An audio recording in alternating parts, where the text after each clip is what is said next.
Bienvenidos a un nuevo espacio de entrevista. Hoy tendremos una persona muy especial que estamos siguiendo con gran atención. Se trata de Marcela Bete. Ella está desde Argentina. Hoy nos va a comentar educación superior en crisis. Dejemos que ella que nos responde. Se las presento, nuestra compañera Marcela Alcete. Es licenciada en educación, diplomada en políticas públicas con enfoque en derecho. Además está cursando actualmente maestría en gestión y gobierno de la educación, diplomada en enseñanza en entornos virtuales, entre muchas otras cosas que ha hecho. Bienvenida, Marcela, a los espacios de entrevista desde Caracas, Venezuela. Te saluda Danilo Márquez. ¿Qué tal? Buenas tardes, buenos días. Estamos ahí sobre el filo del mediodía, acá es un poquito más temprano. Bueno, muchas gracias por la oportunidad, por el contacto y bueno, acá dispuesta a poder conversar contigo. Excelente. Bueno, Marcela, comentemos el tema, educación superior en crisis. Quisiera colocarlo no como una premisa ya establecida, sino como una pregunta y empecemos a desconfigurarla en pequeños trozos y para poder entender. ¿Está la educación en crisis? En general, la educación está en crisis y la educación superior tal vez un poco más. Yo diría que por ahí estamos frente a una situación crítica, o lo que sería, para decir de otra manera, estamos frente a un conjunto de factores críticos que en cierta forma amenazan a esta educación en crisis, porque cuando uno piensa en el acceso a la educación superior, digamos, la pensamos como una condición para poder dejar la pobreza, lograr un desarrollo, es decir, la educación como una herramienta de movilidad social ascendente. Y si la pensamos que está en un momento de crisis, tal vez estemos pensando que no está al alcance de todos. Y por ahí es un poco el tema de esta conversación que propusimos, ¿no? Pensarla más que nada también relacionada al mundo del trabajo, a la empleabilidad y a poder desarrollarse también como personas, ¿no? Excelente, Marcela. Quiero comentarte lo siguiente. Nuestro padre de la patria, en el caso de Venezuela, Simón Bolívar, hacía una afirmación muy contundente que las naciones avanzan en el mismo sentido que la educación de sus naciones. Y si comentamos desde la premisa que estamos en crisis, la educación superior, que es la que va a formar aquellos profesionales de relevo, la que van a tener la responsabilidad de tomar las acciones y decisiones a futuro que van a tener impacto en toda la sociedad. ¿Cómo se está viendo este panorama? Bueno, en realidad el panorama de Argentina no dista mucho del global de la región.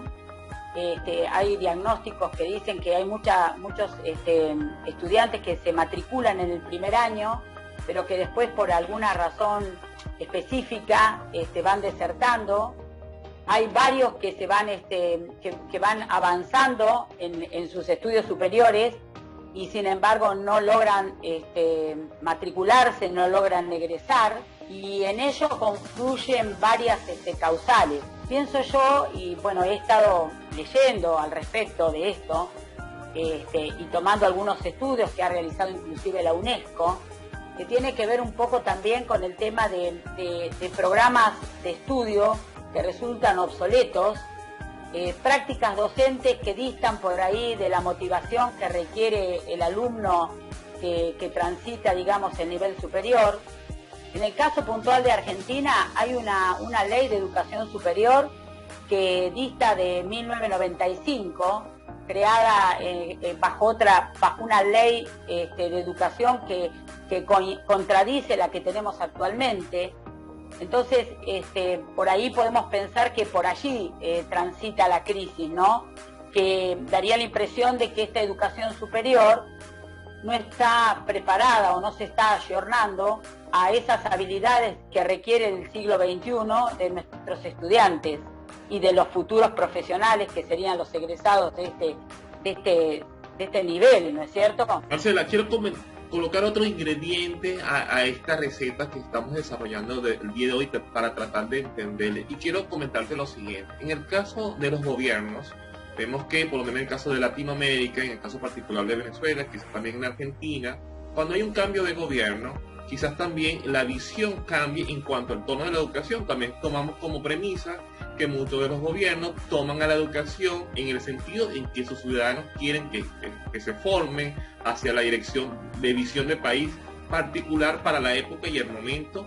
Y entonces estamos en constante cambio. Si va sucediendo de un gobierno a otro, entonces tenemos visiones distintas. Quizás no hay una continuidad en un proyecto macro global hacia a futuro. Entonces estamos trabajando con pequeñas soluciones al momento, pero no estaremos totalmente mirando hacia el futuro. Exacto. En realidad, el error, si se quiere, es no considerar la educación como una política pública, ¿no? Se la considera por ahí como una política de gobierno y no como una política de Estado.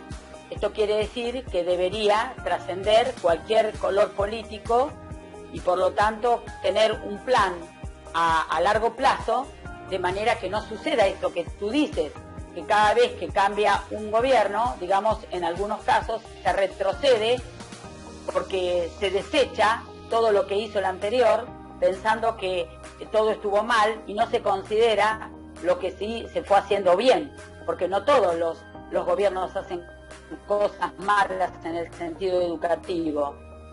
Por ahí pueden hacerse cosas, como bien lo manifestaste, están, digamos, sin un rumbo o por ahí, digamos, con cierta improvisación en algunos casos por los tiempos, y en realidad, si se considerara que, en principio, colocar la educación en agenda y colocarla en esto de política pública, ¿no?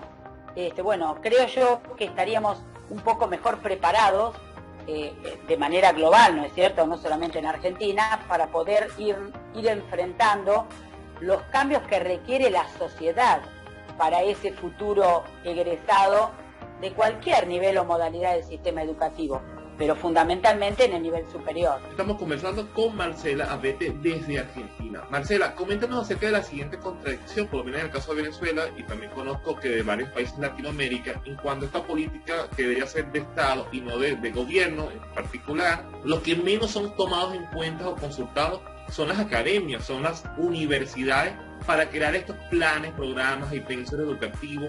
Entonces, bueno, un grupo de personas que pueden tener muchísimos estudios, ofrecen una visión particular de la realidad y en pocas ocasiones o son muy pocos tomados en cuenta lo que es la visión de las universidades, los claustros, los gremios docentes y científicos, que son los que en teoría son los que manejan esta información. ¿Qué nos puedes comentar al respecto? Bueno, considero que lo que decís es así, coincido. En realidad también hay una situación que tampoco se tiene en cuenta la palabra de quienes se desempeñan en las aulas y están frente a los alumnos. Muchas veces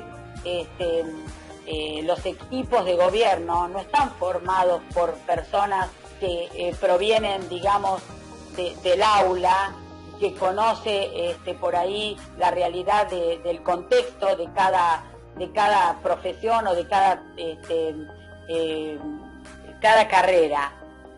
También debemos decir esto, que a veces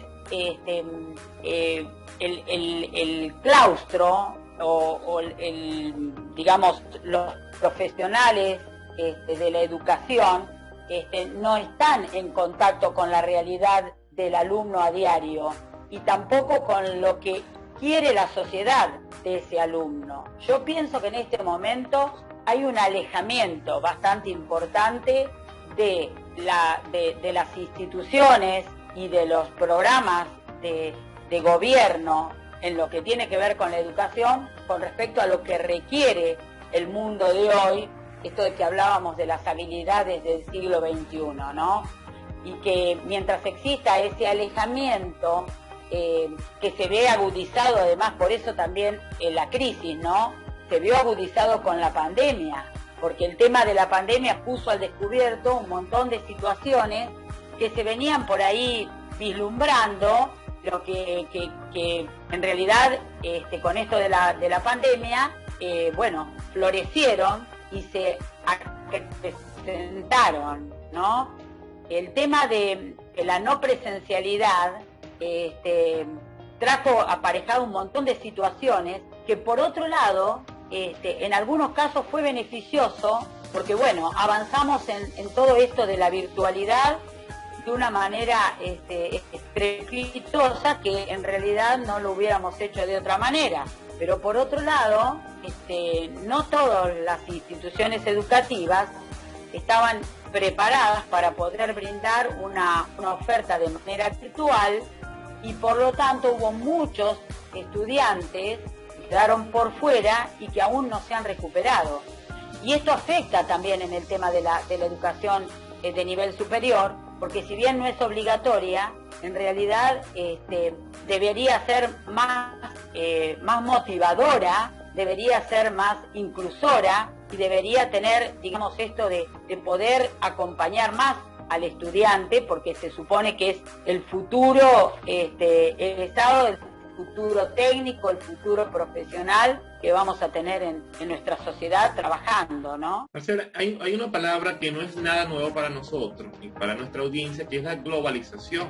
Y quisiera referirme en ella en cuanto a las universidades, en cuanto a la formación de los pensos, asignaturas y contenidos en cada una de ellas, por lo menos en el caso de Venezuela y otros países de Latinoamérica que conocemos, han ido al rumbo de regionalizar las carreras, incluso hasta llevarlo a un nivel mucho más pequeño geográfico de municipios para nosotros en el caso de Venezuela, lo que ha hecho que hay carreras en donde, por lo menos en la que me pude graduar en un momento dado, en algunos estados de mi país no se daba, solamente había un solo estado en el país que brindaba esta posibilidad.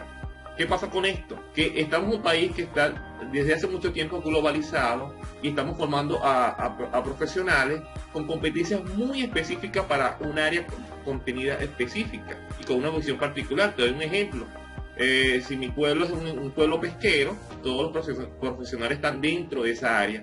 Pero en el caso migratorio, que está pasando, por lo menos en el caso de Venezuela, entonces vamos con un profesional que tiene unas competencias muy específicas a enfrentarse con un campo laboral mucho más amplio. Entonces la pregunta, ¿hacia dónde deberíamos ir? ¿Seguir regionalizando las carreras universitarias, los contenidos, o ir hacia esa estandarización, que un docente o un médico en Chile, en Argentina, tenga las mismas capacidades que el colombiano, un venezolano? Bueno, sí, en realidad esto de la globalización tiene un poco lo bueno de poder estar todos conectados, y tiene algunas cuestiones que hacen a no ser tan fructífero. Yo adhiero en cierta forma con que seamos ciudadanos del mundo y que todos estuviéramos capacitados para poder desempeñarnos en cualquier parte. Máxime que, bueno, esto como tú dices, hay carreras que antes no se daban en tu lugar y que ahora sí, y que pasa lo mismo aquí en Argentina, en mi ciudad, que es una población más pequeña, cercana de la provincia de Buenos Aires, cercana a Mar del Plata, es una ciudad balnearia.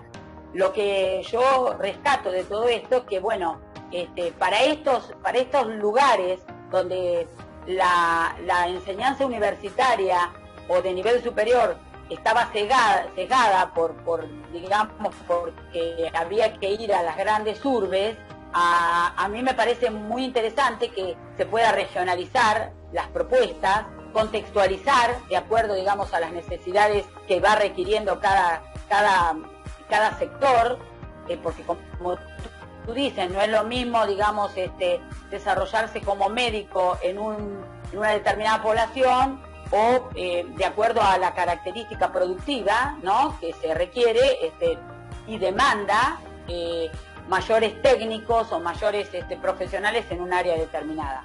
Me parece que eso es interesante de retomar. Yo adhiero un poco también a la especialización, ¿no? Me parece que también no todo el mundo puede dar todo, puede estar preparado para todo, sino que por ahí esto también tiene que ver con contextualizar la propuesta educativa, y que se dé respuesta a lo que requiere el territorio.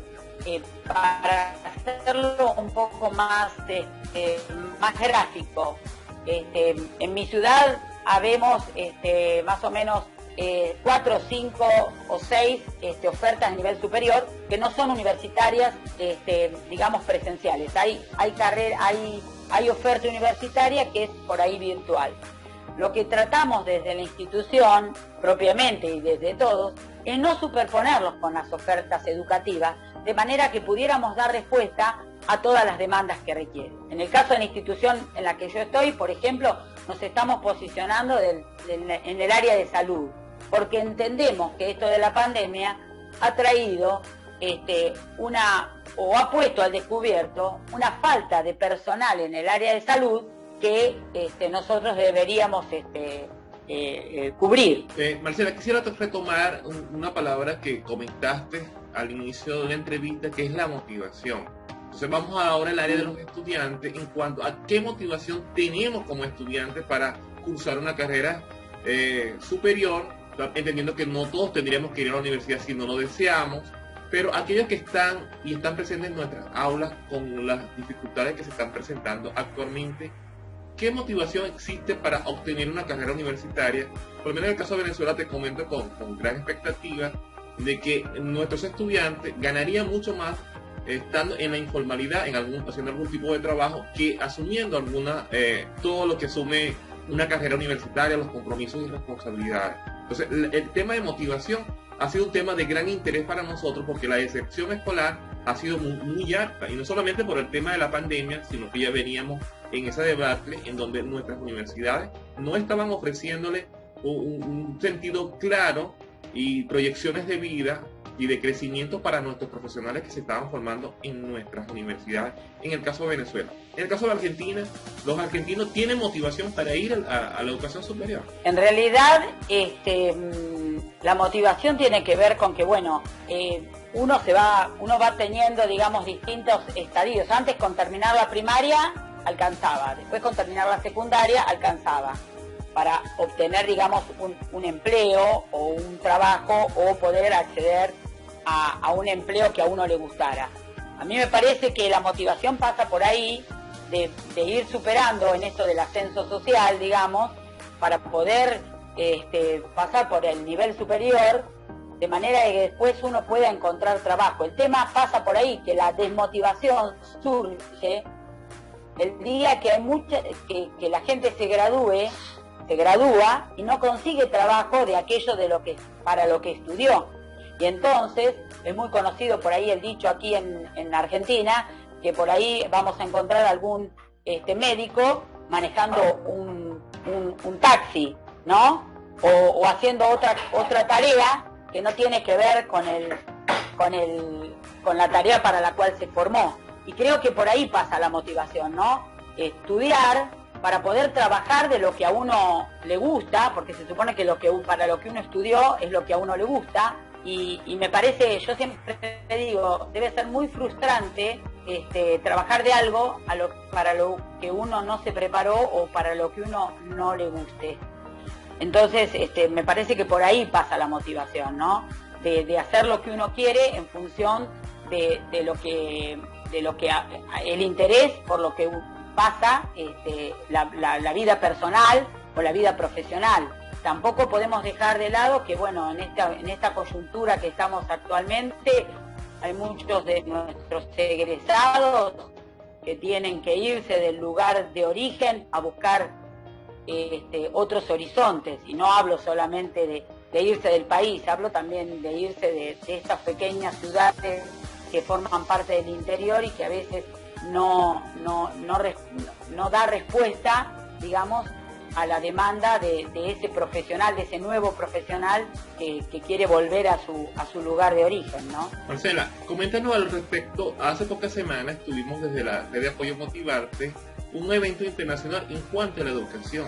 ¿Qué rumbo tomar? Y quisiéramos preguntarte en ese sentido, ¿qué rumbo va a tomar o qué proyecta en voz de Marcela Abete la educación superior de manera global? Bueno, la educación superior, así como toda la educación, así empezamos hablando esto, no puede estar pensada de manera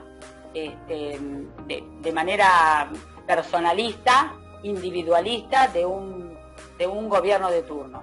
Yo creo que la educación debe ser pensada como política pública para poder presentar una plataforma, digamos, educativa que abarque a la mayor cantidad de personas. Las personas que estén estudiando o que estén en ella no estén preocupados de qué va a pasar si tal o cual gobierno cambia. Me parece que hay una idea fundamental que debe primar, que es que tenemos que formar para mejorar, digamos, los niveles educativos. Estamos en un serio problema. No quiero llamarlo tragedia educativa, pero estamos en un serio problema, porque no estamos enseñando con calidad. Nuestros alumnos no están aprendiendo de repente lo que la sociedad demanda, y me preocupa fundamentalmente esto. Por eso el rumbo que debe tomar la educación es revisar, digamos, esto que yo decía, cuáles son las verdaderas demandas de nuestros estudiantes, cuáles son las demandas de esta sociedad para esos estudiantes.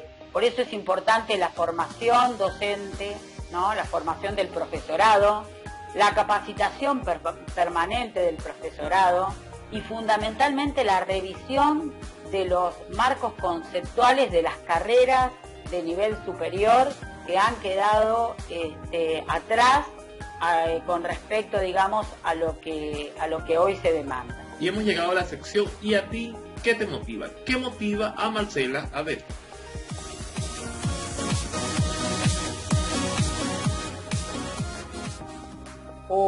A Marcela Abete la motivan muchas cosas, pero fundamentalmente yo digo que soy una apasionada de la educación y que a pesar de tener un largo recorrido, me parece en ella, en la educación, porque pasé por distintos cargos, me parece que todavía hay mucho por ofrecer, mucho por pensar, y fundamentalmente también lo pienso no como profesional de la educación, sino también como madre.